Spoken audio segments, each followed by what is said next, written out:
اسی طریقے سے حنفیوں نے جو آپ کو ڈیفینیشن بتائی ہوئی ہے نا وضو اور غسل کے لیے پانی لینے کی، توبہ توبہ توبہ توبہ توبہ، میں آپ کو وثوق سے کہہ رہا ہوں جو انہوں نے ڈیفینیشن بتائی ہے اس کے تحت تو کسی صحابی کا وضو نہیں ہوتا۔ یہ کہتے ہیں جی داڑھی کا ایک ایک بال اور کھال تک دھلنا، ان کی داڑھی کے لیے جتنا پانی چاہیے نا اس میں 10 بندے وضو کرتے ہیں۔ جی ہاں، بخاری مسلم میں جو کیلکولیشن بنتی ہے نا نبی الاسلام کے وضو کا پانی جس سے آپ وضو فرماتے تھے، آدھا لیٹر ہے۔ جی ہاں، ایک بوٹل ہوتی ہے نا اس سے نبی الاسلام وضو فرما لیتے تھے۔ بخاری مسلم میں نبی الاسلام نے ایک ایک دفعہ بھی پانی لیا ہے اعضائے وضو دھونے کے لیے، ایک دفعہ۔ اب مجھے بتائیں ایک دفعہ آپ پانی لیں گے، نبی الاسلام کی تو داڑھی گھنی تھی، ان کے تو 10 گلاس چاہیے گھنی داڑھی کو دھونے کے لیے۔ اور بھائی جتنا چہرہ سامنے نظر آ رہا ہے وہ کافی ہے، باقی آپ نے داڑھی کا خلال کرنا ہے۔ ایک دفعہ اعضائے وضو، 2 دفعہ بھی بخاری مسلم میں حدیث میں ہے، 3 دفعہ بھی، تینوں طریقے سنت ہے، 3 دفعہ بھی لیں تو جو یہ ڈیفینیشن بتاتے ہیں نا دھونے کی، اس میں 3 دفعہ پانی لینے سے داڑھی والے کا چہرہ نہیں دھلتا۔ کہتے ہیں جی ایک ایک بال تک اندر، اور نہیں ہو یار، بس یہ سامنے جو چہرہ نظر آ رہا ہے داڑھی کا خلال، دیٹس آل، ختم۔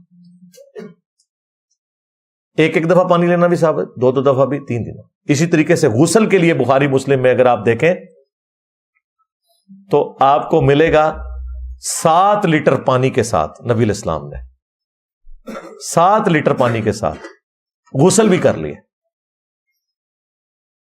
7 لیٹر کتنا ہوتا ہے؟ 1.5 لیٹر کی کتنی بوتلیں بنی؟ 4.5 بوتلیں، جو 1.5 لیٹر کی آپ کی یہ بوٹلز ملتی ہیں۔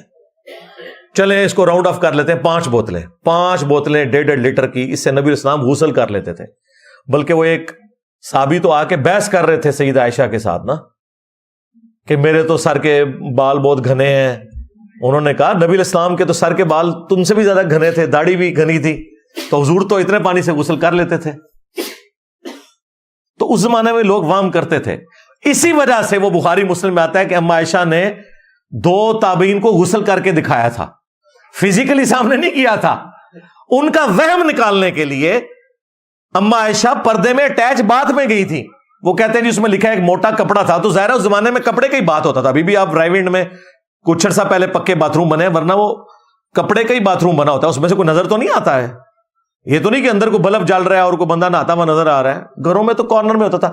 اما عائشہ نے وہم نکالنے کے لیے نا ایک بالٹی میں پانی لیا، آلموسٹ 7 لیٹر، اور ان کے سامنے اندر گئیں، غسل کیا، باہر نکلی، اور یہ بتانے کے لیے دیکھو میں نے اسی سے ہی غسل کر لیا، اب کم از کم اپنا وہم نکال دو۔